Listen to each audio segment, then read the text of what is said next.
PSD, no Ceará, terá a vice na chapa de Evandro Leitão, candidato a prefeito de Fortaleza pelo PT. O próprio Evandro anunciou o nome da deputada estadual Gabriela Aguiar, filha de Domingos Filho, o mesmo que o ex-governador Camilo Santana perseguiu em 2017, quando Domingos era presidente do Tribunal de Contas dos Municípios.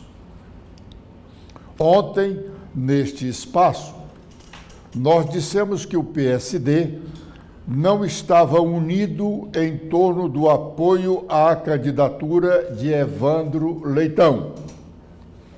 E citamos o deputado federal Célio Sturdat, que é do partido, que queria ser candidato a prefeito e não compareceu à convenção municipal da agremiação no último sábado. E citamos também os vereadores Ronivaldo Maia. Ronivaldo é um dos políticos, como o Valdemir Catânio, que é candidato a prefeito de Caucaia, dos mais próximos a Luiziane Lins. O Ronivaldo Maia é um dos políticos, como o Catânio, mais próximos a Luiziane Lins. E ela tem interesse em derrotar Evandro Leitão. Por isso, admite-se que o Ronivaldo não votará no Evandro, na disputa pela Prefeitura de Fortaleza. E citamos também o vereador Carlos Mesquita, eleitor do prefeito José Sarto, de quem foi líder na Câmara Municipal de Fortaleza até bem pouco tempo. A convenção do PSD, que confirmou a coligação do partido com o PT do candidato Evandro Leitão, foi no sábado passado pela manhã. E a convenção que homologou a candidatura do prefeito José Sarto para disputar a reeleição foi no domingo, menos de 24 horas depois. Veja onde está o vereador Carlos Mesquita. Eu não deixar o povo pensar nos seus próprios interesses. É o ódio, são as paixões, é a manipulação de assuntos morais, religiosos, que a política não tem condição de resolver para distrair o povo, para não ter. Veja bem, o vereador Carlos Mesquita está entre Ciro Gomes, que está falando, e já já mostraremos parte do seu pronunciamento, e o prefeito José Sarto, candidato à reeleição. Isso é a política que experimentamos aqui em Fortaleza e, quiçá, no Brasil inteiro. No sábado, no dia anterior, foi a convenção do PSD que homologou a aliança com o PT, cujo candidato a prefeito é Evandro Leitão. No dia seguinte, está lá um dos vereadores do PSD, Carlos Mesquita, no centro do palco da convenção que homologou a candidatura à reeleição do prefeito José Sarto. Acreditem na fidelidade partidária. Ciro, sendo Ciro, não poupou críticas ao governador do estado do Ceará em seu discurso na convenção municipal do PDT no último domingo. Em um dos momentos, ele falou das promessas de Lula em comício no Ceará, defendendo a candidatura do atual governador Elmano. Vamos ouvi-lo. Apesar de não gostar, hoje no nosso estado tem mais gente recebendo Bolsa Família do que gente trabalhando com carteira assinada. Eu entendo isso com o meu coração e é natural de uma gente boa como a nossa que a gente queira bem a uma pessoa identificada conosco. Mas o Lula não mora aqui. O Lula não tem nenhum compromisso com o dia amanhã, quando acabar as eleições. E isso é o que nós temos que ajudar o nosso povo a entender. Uma coisa é votar no Lula quando ele precisa, mesmo com todas as contradições. Outra coisa é aceitar a imposição irresponsável com que Lula quer fazer a destruição da experiência política do Ceará, porque o PT tem ódio ao que nós conseguimos fazer aqui, porque aqui a gente faz o que eles falam lá fora e nunca conseguiram fazer. Deixa eu dizer a vocês, para terminar, daqui a pouco vocês vão ver, vai chegar o Lula como fez com o Elmano. Ninguém conhecia o Elmano. O Elmano tinha sido candidato a prefeito de Calcaia, tirou o 4º lugar. Mas aproveitando o bem-querer do nosso povo, aproveitando a gratidão, que é uma grande virtude do povo do Ceará, o Lula vem aqui sem saber nem quem é o Elmano e promete um Ceará cada vez mais forte. Sabe o que está acontecendo, queridos? O Ceará está sendo destruído. Eu digo a vocês, e eles não me processam porque sabem que eu sei o que eu estou falando. Não se faz uma obra pública nesse estado sem exigência de propina, de toco, para enriquecer essa família que está mandando como ditadores no estado do Ceará. Nesse estado, nós tínhamos mais dinheiro para investir por cabeça de todos os estados do Brasil. Hoje, eles quebraram o estado.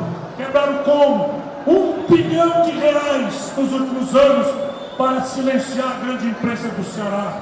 R$1 bilhão por ano para criar 17 novas secretarias, além das 23 que nós tínhamos, encarando um buraco agora, que é o maior buraco em contas públicas de todo o Brasil. Já fizeram juventude, comprometendo o futuro do Ceará. Mais de R$4 bilhões de empréstimos, e não é empréstimo para fazer saúde, educação ou melhorar a vida do povo. É como se fosse você pagar a conta do cartão de crédito com cheque especial. Estão tomando dinheiro emprestado para pagar dívida, botando juros sobre juros, condenando o futuro do Ceará. Em outro momento,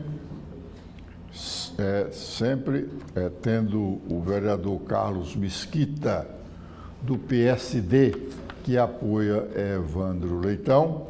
Pois bem, em outro momento, Ciro falou sobre a questão da segurança pública que amedronta todos os cearenses. Vamos ouvi-lo. Quero de Fortaleza hoje, para quem não tem uma pedra no coração, não vive nos gabinetes poderosos da quadrilha em que se transformou o PT do Ceará, roubam em todas as oportunidades que tem para roubar, mentem, explorando a boa vontade do povo.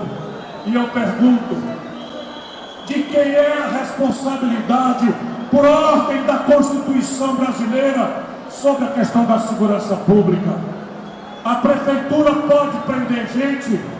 A prefeitura tem Ministério Público para acusar um bandido? A prefeitura tem presídio para trancafiar um bandido? A prefeitura tem juiz para julgar um bandido? Nada disso é tarefa da prefeitura. Pelo artigo 144 e 145 da Constituição brasileira. Essa é uma responsabilidade mandada pela lei do governo do estado e do governo federal. Eu pergunto a vocês, não precisa me responder, vocês estão felizes com o padrão de paz, de segurança em que a nossa cidade vive? Vocês estão em paz? Vocês estão seguros? Eles querem empurrar isso para a prefeitura, que não tem as ferramentas para agir, mas tem hoje o poder federal e o poder do Estado. E o que é que eles fizeram? Isso aqui é verdade. Escutem o índio velho, pesquisem para ver se eu estou alguma vez mentindo, que eu nunca fiz isso com essa gente a quem eu amo e a quem eu dei a minha vida. Pouco importa se tenha recebido em troca qualquer tipo de apoio ou de votação. Hoje, por obra do seu Camilo Santana, todos os presídios do Ceará foram divididos para as facções criminosas. Presta atenção no que eu estou dizendo. O presídio A foi entregue para a facção vermelha, o presídio B foi entregue para o primeiro comando da capital, o próximo presídio C foi entregue para a tal da GDE. E acabaram os problemas dentro dos presídios. Agora, cada presídio do Ceará, onde se paga mais de R$3.000 por cabeça de bandido lá dentro, viraram fortalezas do crime, de onde o crime parte, de onde o crime dá as ordens para infernizar, aterrorizar, amedrontar toda uma cidade. Tem gente sendo expulsa de conjunto habitacional, tem gente no Ceará que simplesmente não consegue usar uma areninha, porque o sarto faz areninha, e quem vai para lá dizer quem é que pode entrar e quem é que não pode são os bandidos impunes, porque avacalhou-se a autoridade. Amanda, quais são as principais manchetes do blog do Edson Silva? Olá, Edson. Olá para você que nos acompanha aqui na TV da Transparência.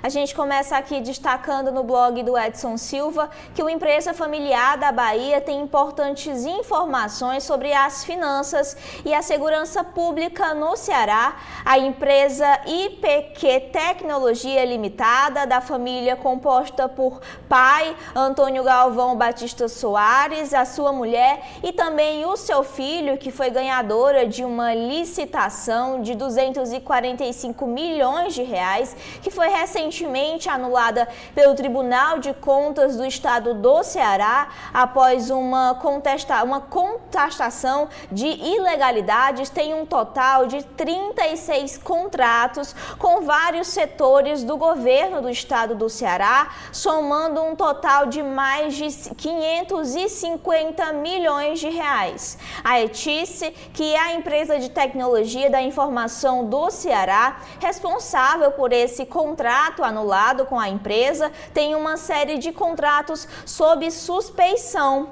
Agora, a Etice publicou no Diário Oficial do Estado, na última sexta-feira, dia 26, que lhe permite estabelecer segredo para alguns dos seus atos, enquanto a empresa de sócios amigos da direção da empresa detenham contratos milionários, ainda que lhes permitam ter informações privilegiadas em setores muito sensíveis, como o de arrecadação e o de segurança. No dia 23 de julho deste ano, foi publicado aqui no blog do Edson Silva a informação sobre a decisão dos conselheiros do TCE com o título Contrato Suspeito de R$500 milhão é suspenso pelo TCE, e nessa oportunidade da publicação dessa matéria foi registrado que a parte do que disse o conselheiro Ernesto Saboia, duvidando da seriedade do processo dirigido pela Etice. Segundo ele falou que é preciso abrir a caixa preta da empresa, o que tem neste orçamento secreto. Ainda em destaque aqui no blog do Edson Silva é o que a gente comentou no programa de ontem sobre o campo da esquerda lançado por Luiziane. Ela falou também sobre o incômodo em relação aí a alguns participantes, alguns filiados do PT sobre as decisões mais recentes do partido, e ao falar também sobre o processo de escolha de Evandro Leitão para encabeçar a chapa do PT em Fortaleza, Luiziane diz não guardar mágoas por ter sido preterida, mas que na visão dela os partidos vêm tendo suas histórias minguadas para serem vistos aí como circunstância, uma situação de ocasião do que um projeto político político e ideológico do jeito que a gente sonha e acredita. Também em destaque aqui no blog é a disseminação de fake news em período eleitoral que poderá resultar em uma prisão de até 5 anos. Essa proposta, que é do senador Randolfo Rodrigues e ainda aguarda algumas distribuições pelas comissões do Senado, também prevê as mesmas penas para quem produzir, oferecer ou vender conteúdos textuais e audiovisuais e inverídicos acerca de partidos ou candidatos e também quem promover ou financiar, ainda que indiretamente, a disseminação de informação falsa. Também é destaque aqui as falas de Ciro Gomes na convenção do PDT, que foi acontecida aí no domingo, que a gente acabou aqui de mostrar no programa, e também aqui, por último, essas duas últimas matérias que falam sobre a convenção do PL, que será fechada para o público, né? O André Fernandes não confirmou ainda a presença de Jair Bolsonaro no evento do dia 16, mas os correligionários têm tentado garantir a presença do principal líder dos bolsonaristas no lançamento da candidatura de André Fernandes. E por fim, aqui a contagem regressiva, que o Supremo Tribunal Federal retoma os julgamentos na próxima quinta-feira, ou seja, nesta quinta-feira agora, dia 1º, nas sessões plenárias de julgamento, estão em pauta aí também algumas ações diretas de inconstitucionalidades que discutem, entre outros temas, a decretação do estado de emergência em 2022 e a obrigação de empresas de internet de informarem a entrega diária de velocidade. São esses aqui os destaques do blog. Bom, é bom que os cearenses estejamos atentos para esses contratos da ETICE, a empresa de tecnologia do estado do Ceará. Olha, recentemente nós tínhamos como alvo de fiscalização do Tribunal de Contas do Estado, por conta de desvio de dinheiros públicos, gastos das prefeituras e do próprio Estado com remédios.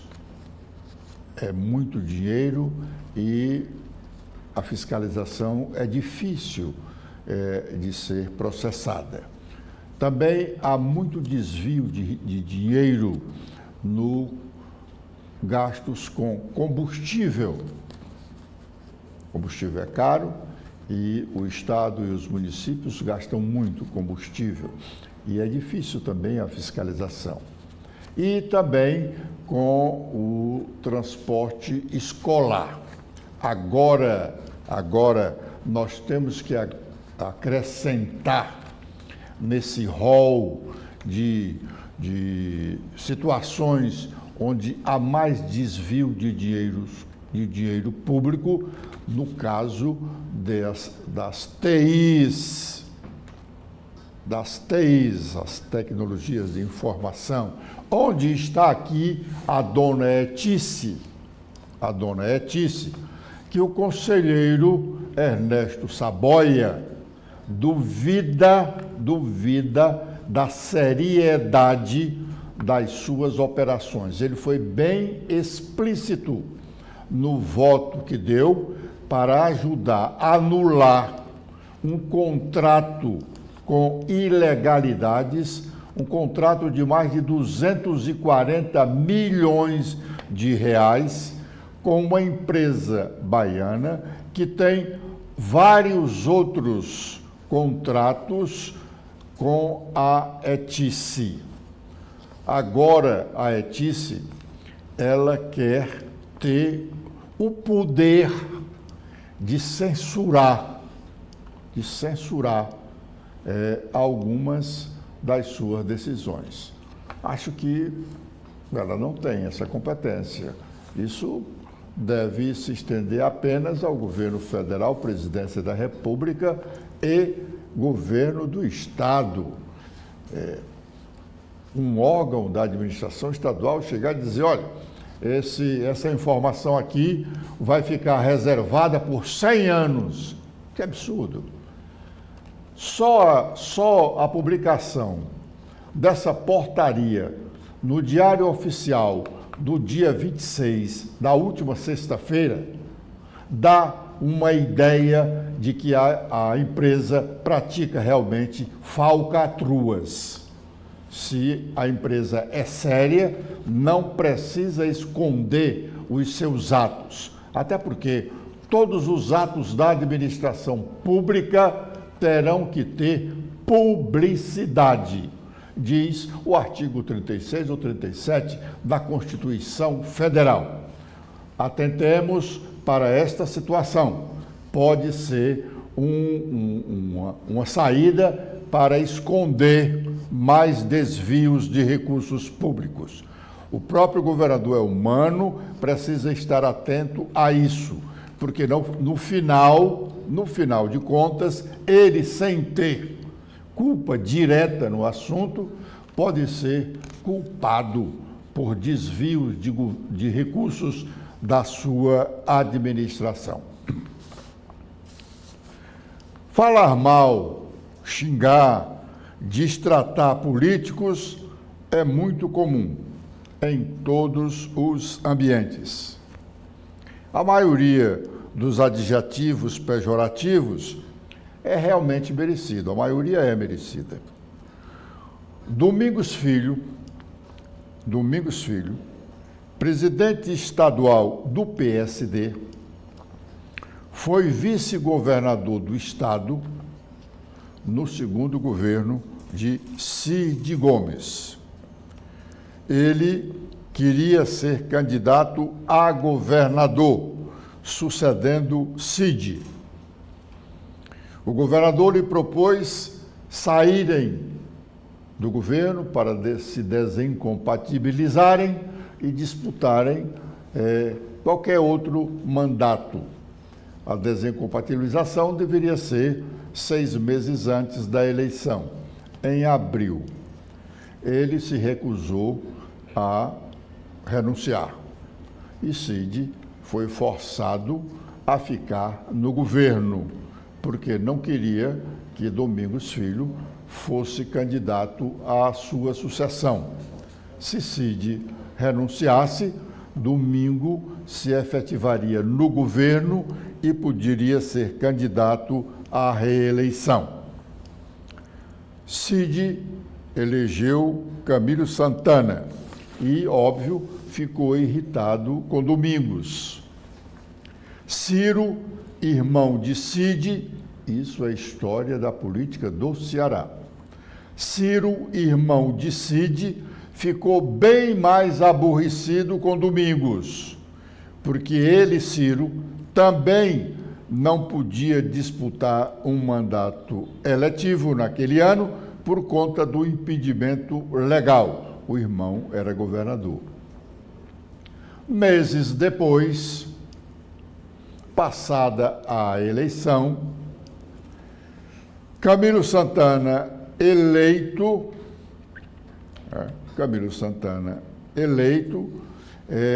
os ânimos se acalmaram entre Domingos Filho, Cid e Ciro Gomes. E Cid ajudou Domingos Filho a conquistar uma vaga. Domingos estava sem mandato, ajudou Domingos a conquistar uma vaga de conselheiro no Tribunal de Contas dos Municípios, TCM. Domingos é hábil. Os amigos mais próximos dele dizem que Domingos não é Domingos Aguiar, é Domingos Águia, porque ele realmente é competente, né? Ele é hábil. Pois bem, no TCM, Domingos criou musculatura política, apesar do impedimento de se fazer política nos tribunais de contas. Conselheiro não pode ter vinculação política. Pois bem, ele fez. muitos prefeitos cearenses passaram a ser amicíssimos de Domingo. E ele ousou tanto que quis eleger um seu parente presidente da Assembleia Legislativa cearense, no caso, o deputado estadual Sérgio Aguiar. O governador Camilo Santana e Cid Gomes tinham como candidato a presidente da Assembleia o deputado Zezinho Albuquerque. A candidatura de Sérgio Aguiar ganhou corpo e estava ameaçando o governo, que entrou com força na disputa em favor de Zezinho Albuquerque, aliciando deputados. Nós tivemos, num determinado momento, um deputado que era um valente defensor da candidatura Sérgio Aguiar. Na véspera da eleição, ele chegou de cabeça baixa na Assembleia, admitindo que o outro candidato era melhor. Resultado de uma conversa que teve com o governador Camilo e com o ex-governador. Mas, apesar disso, a candidatura de Sérgio Aguiar continuava forte. Domingos operava como ele sabe operar. Domingos operava como ele sabe operar. E aí, o que poderia fazer o governo? Cortar as pernas do Domingo. Como? Extinguindo o Tribunal de Contas dos Municípios que Domingos estava presidindo. E assim foi feito. O deputado Heitor Ferrer sempre foi um adversário do Tribunal de Contas dos Municípios. Ele dizia que ali era um ambiente só de fazer política. O tribunal não exercia realmente as suas funções. E, aproveitando essa posição do deputado Heitor Ferrer, o governo lhe trouxe um projeto de emenda à Constituição que ele abraçou e o governo trabalhou para conseguir as assinaturas necessárias para a apresentação desta PEC, proposta de emenda constitucional, extinguindo o Tribunal de Contas dos Municípios. Era líder do governo na Assembleia Legislativa o deputado estadual Evandro Leitão, nos idos de 2017. Isso é história da política do Ceará. Evandro Leitão cuidou de colher as assinaturas e conduzir os deputados a votarem naquela PEC. Domingos tinha ainda força na Assembleia. Ele foi presidente da Assembleia Legislativa também, foi presidente da Assembleia antes de ser vice-governador do Estado. A relação política dele com a maioria dos políticos cearenses é muito boa. Não era fácil conseguir a votação, porque é um quórum especial para a aprovação de uma PEC, proposta de emenda constitucional, e são 2 votações para que ela seja aprovada. Evandro Leitão, o hoje candidato do PT à Prefeitura de Fortaleza, que escolheu a filha de Domingos Filho para ser sua companheira de chapa, foi quem ajudou a aprovar a PEC, extinguindo o Tribunal de Contas dos Municípios, com o objetivo de aniquilar politicamente Domingos Filho. São as coisas da política. E acreditemos na seriedade dessas negociações. Bom, já dissemos tudo, e um dos algozes de Domingos Filho, lá em 2017, o Evandro Leitão, é o homem que está ajudando a que Domingo ressurja, porque ressurgir, de fato, ele já ressurgiu, fique mais forte no cenário da política cearense.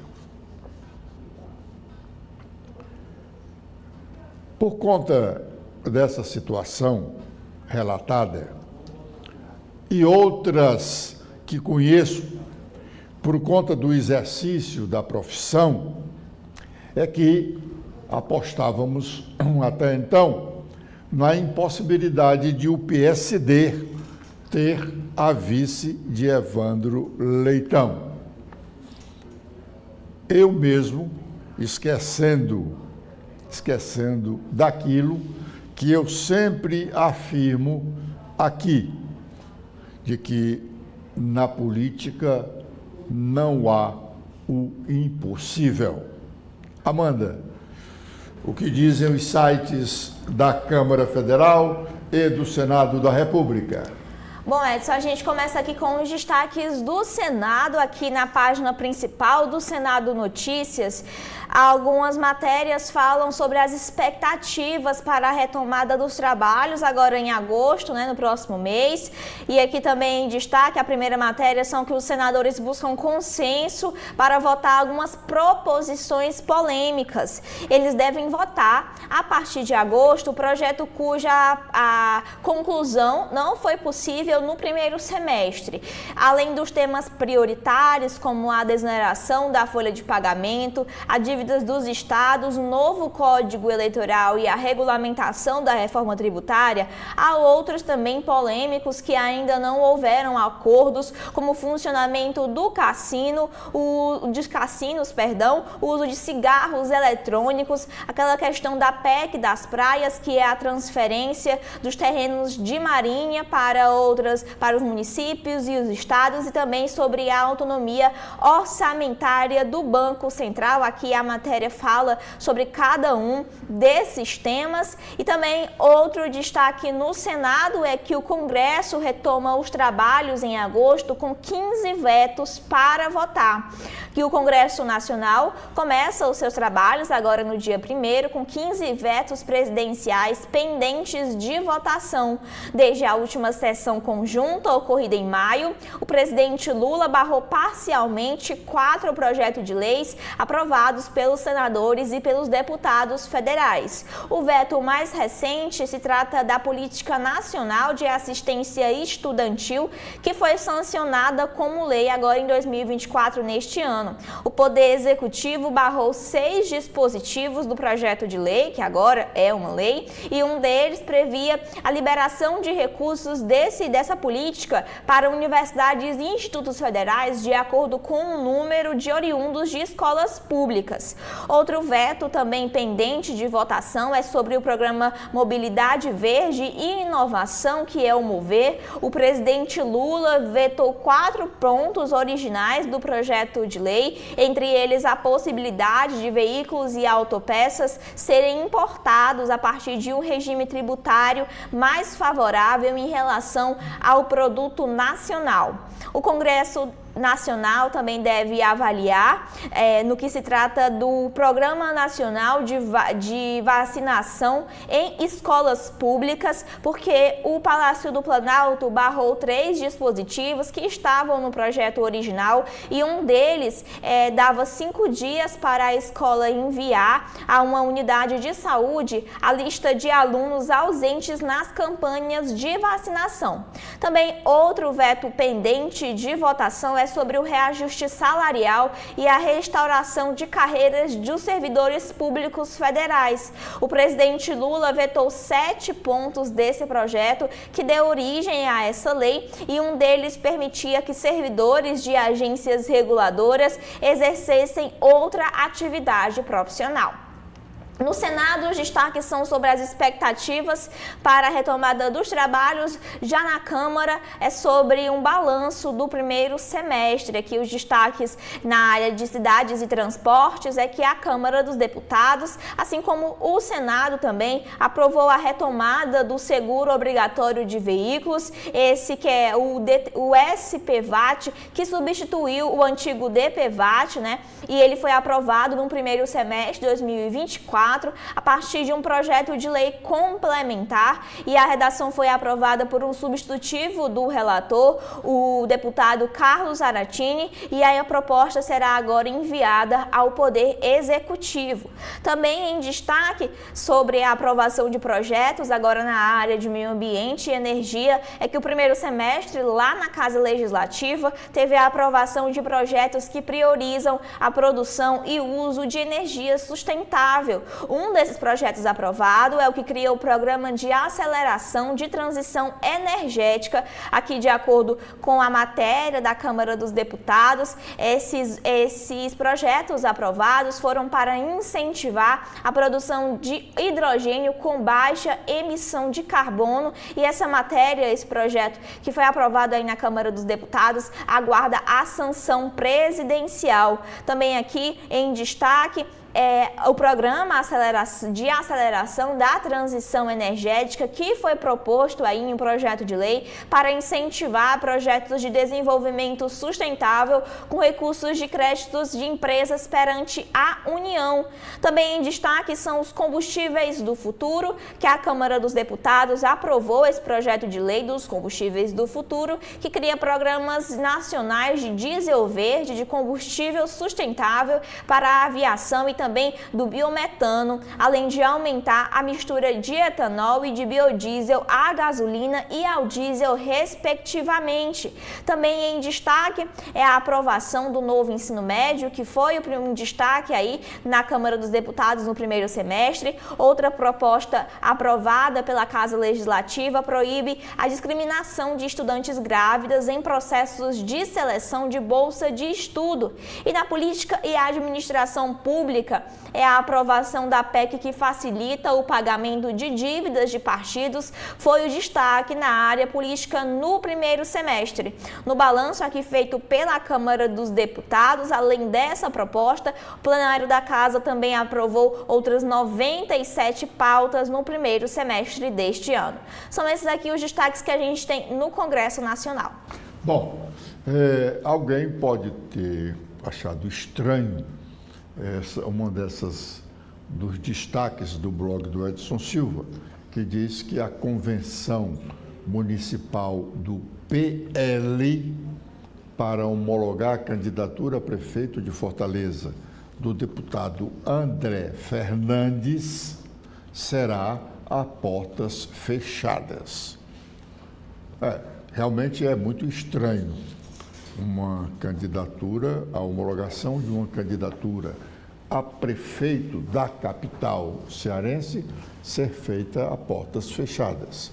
A convenção é o primeiro grande movimento festivo da campanha desse candidato que o partido homologa o seu nome.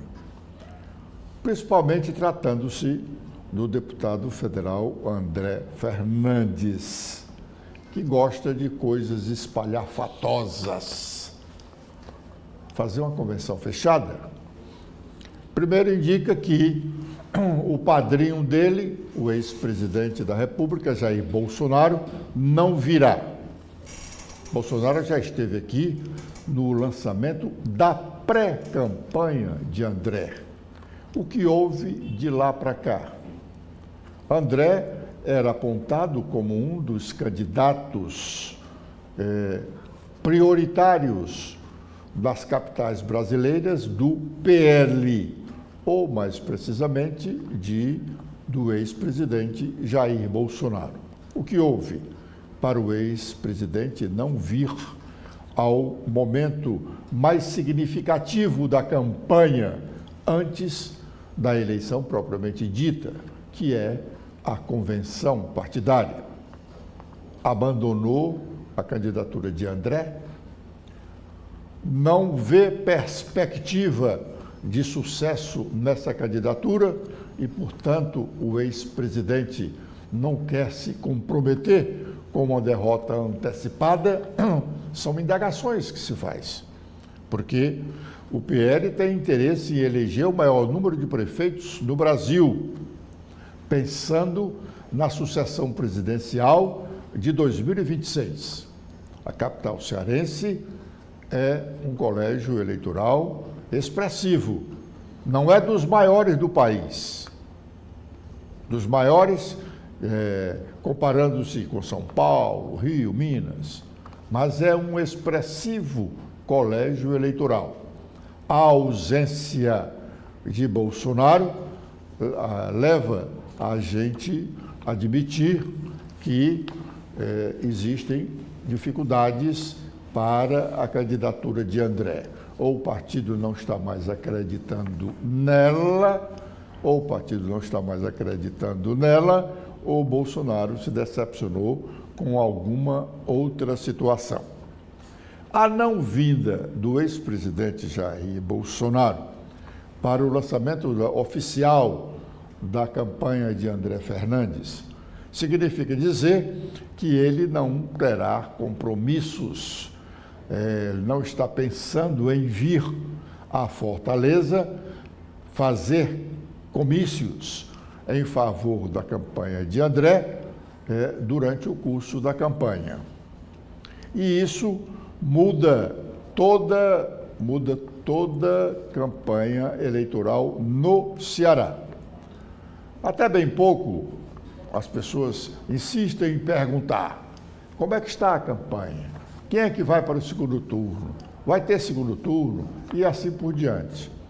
Eu sempre pensei que a campanha eleitoral, a gente poderia começar a ter uma avaliação mais percussiente, mais plausível, quando definido estivessem as posições dos dois principais líderes políticos do país, o atual presidente Lula e o ex-presidente Jair Bolsonaro.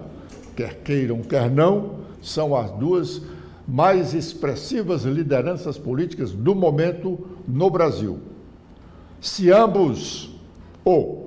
dos dois privilegiasse ou privilegiar a campanha municipal de Fortaleza, um dos dois, o outro virá a reboque. Se Bolsonaro decidir prestigiar a candidatura de André Fernandes, Lula forçosamente virá prestigiar a candidatura de Evandro Leitão. E aí, uma campanha polarizada entre os dois aqui em Fortaleza, o quadro é bem diferente do outro, em que os dois não estejam tão presentes na disputa municipal deste ano em Fortaleza. Mas vamos aguardar mais alguns dias. Com esta observação, nós estamos encerrando a nossa participação de hoje no primeiro bloco de notícias desta manhã, convidando-os a continuarem conosco aqui na TV da Transparência, porque já já teremos novas informações. Obrigado.